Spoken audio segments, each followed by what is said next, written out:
I always liked science fiction, not too much fantasy, because when I was young I didn't believe any of that could exist, that it could be real. I thought that if your five senses couldn't perceive it, then it didn't exist.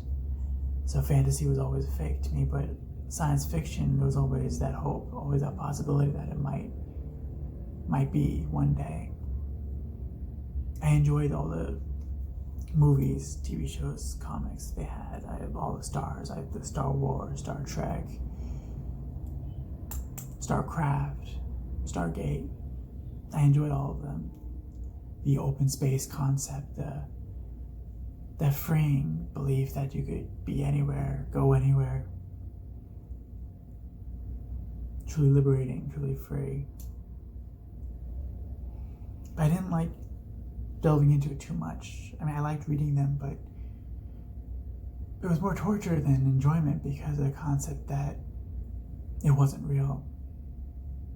And when I would look too far into it, I would always run into what I would call a white wall. When you delve into something so random, ask the wrong question. I always ask the wrong question. So you ask the wrong question and you just come with nothing because it wasn't written. There aren't that many people writing for these universes they create, so parts of it come up empty. I always hated that. It felt like I was in a box and I would get anxious. I don't remember which my first conspiracy theory was that I read about or heard. I believe it was a whole YouTube video I saw, and it was different than all the others. It was different than science fiction. Not that I ever believed it, but it was deeper. It was written in a different way. It was written as if it were true. And even something really, really crazy like President Obama, I think, being a lizard. It was new. It was like finding a fully written, fully directed, fully filmed TV show. And it was small. It was a small group. It felt personal. It felt really, really personal. And I enjoyed it. I enjoyed the story. I enjoyed watching this person talk about it as if it was real.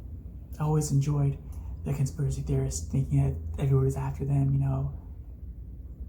They thought that the police were watching their house. And it was being a part of something fun. Remember this conspiracy video I saw.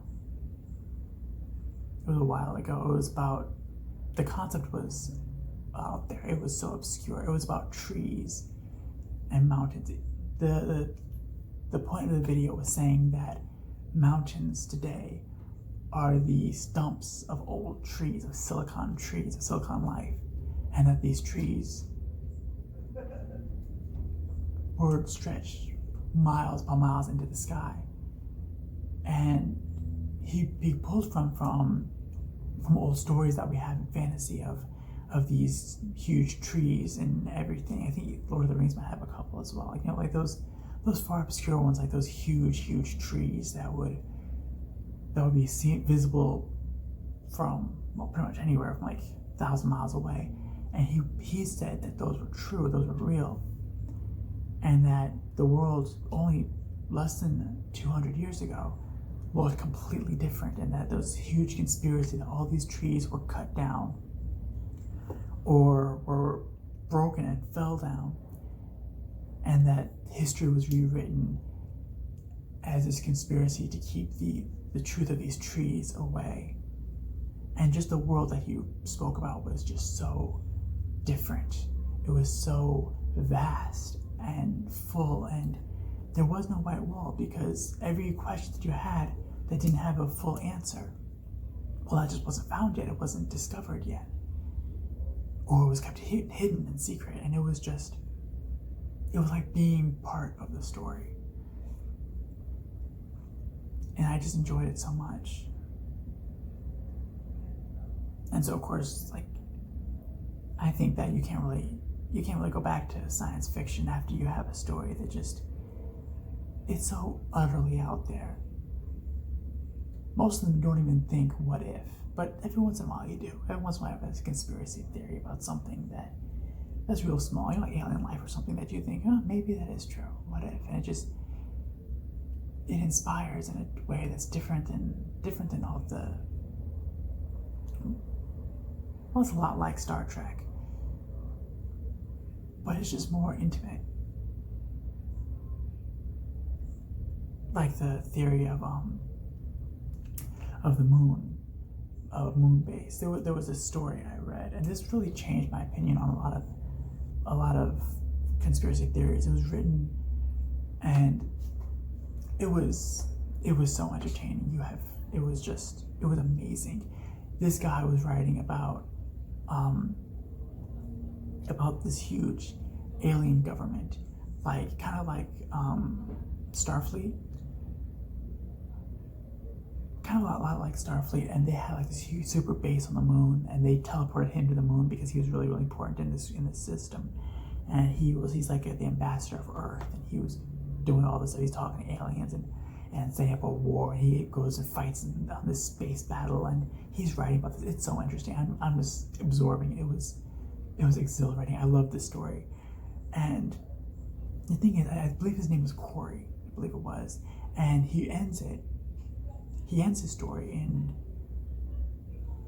in a way that I wish more conspiracy theorists would. He ended saying, I paraquote because I don't remember exactly what it was.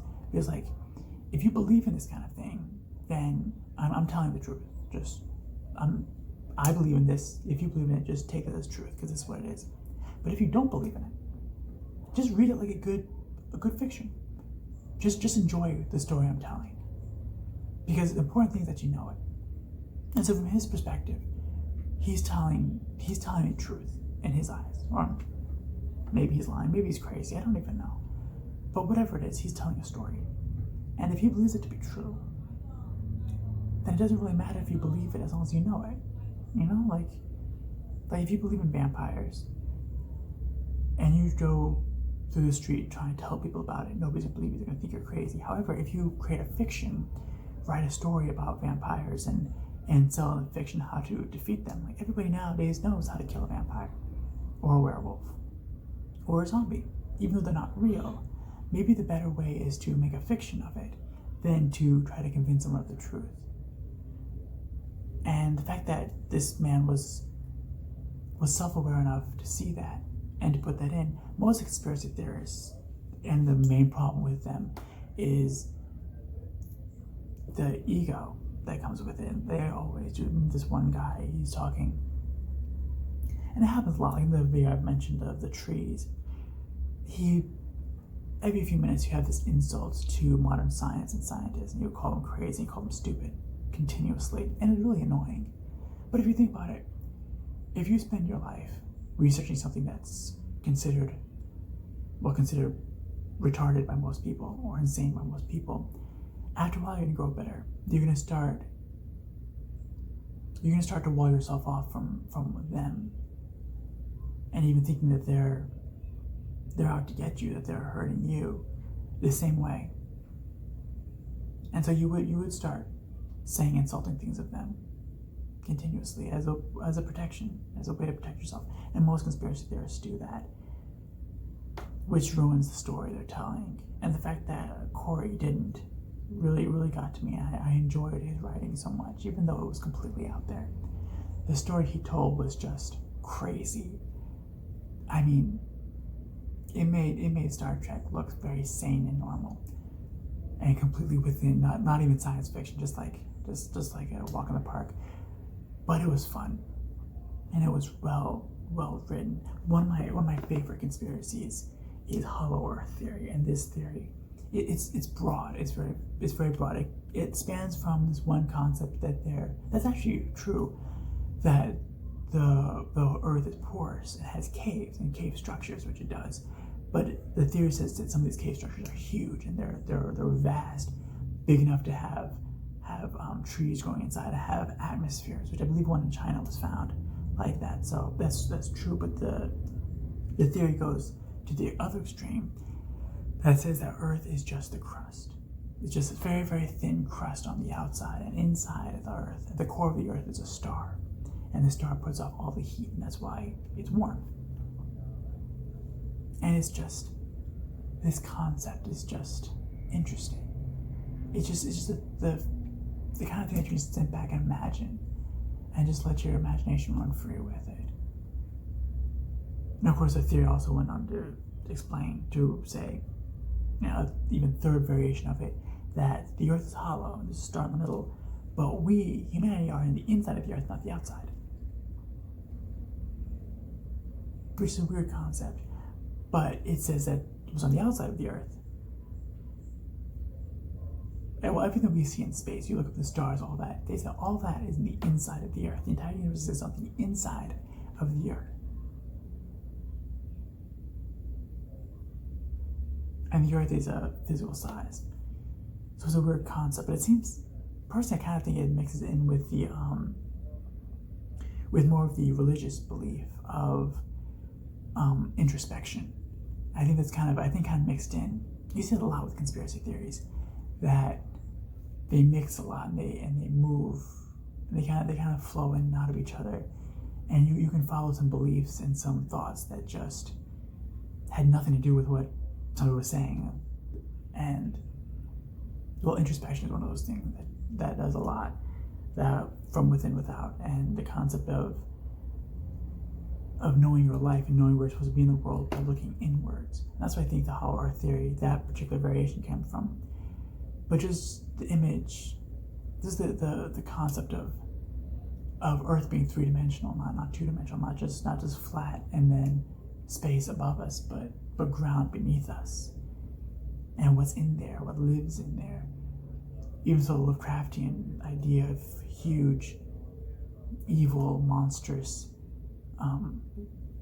civilizations living beneath the ground, underneath our feet every day, we're just completely unaware of it, it's better than Star Wars. Honestly, it's just such an epic idea, an epic concept, and also that concept that if you were of the inclination, you could go spelunking and possibly even find this world. And that's something that the science fiction doesn't have. That thing that I might even, if I wanted to, I could possibly even go and see this world. It's such a deeper and more fulfilling fiction. Even if that is all it is, and maybe it's true, or maybe it's all real. Maybe zombies do exist, and maybe they're just, wiping out the rest of the world, but the media is keeping it that it's only around this city that's fine. I just don't know about it. Maybe anything. But once you realize that your five senses not only do not tell you the truth, but they don't tell you anything. That your eyes lie to you. They just bring in light, and then your brain makes an image out of it. That your ears lie to you. That your senses are not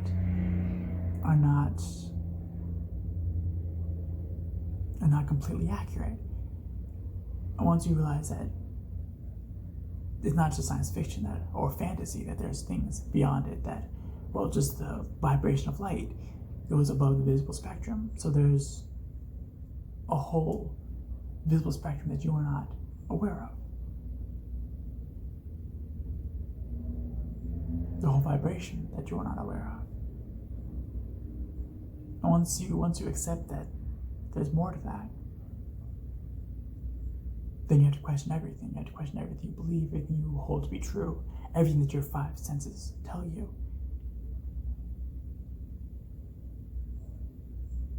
And so I don't know, even if it is real, even if it is all true, I don't think it changes anything.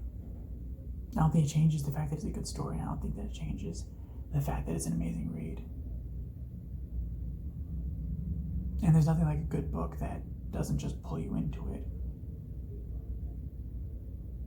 but it defines so much more. It answers questions that you don't even know, you don't even have, you never had. Personally, never cared if Obama was a lizard. Didn't matter to me. I don't think he is. I'm pretty sure he's not. But it was an amazing read. I'm telling you, there's just the story about Obama being a lizard, about like an ancient lizard alien, and it was just so inspiring.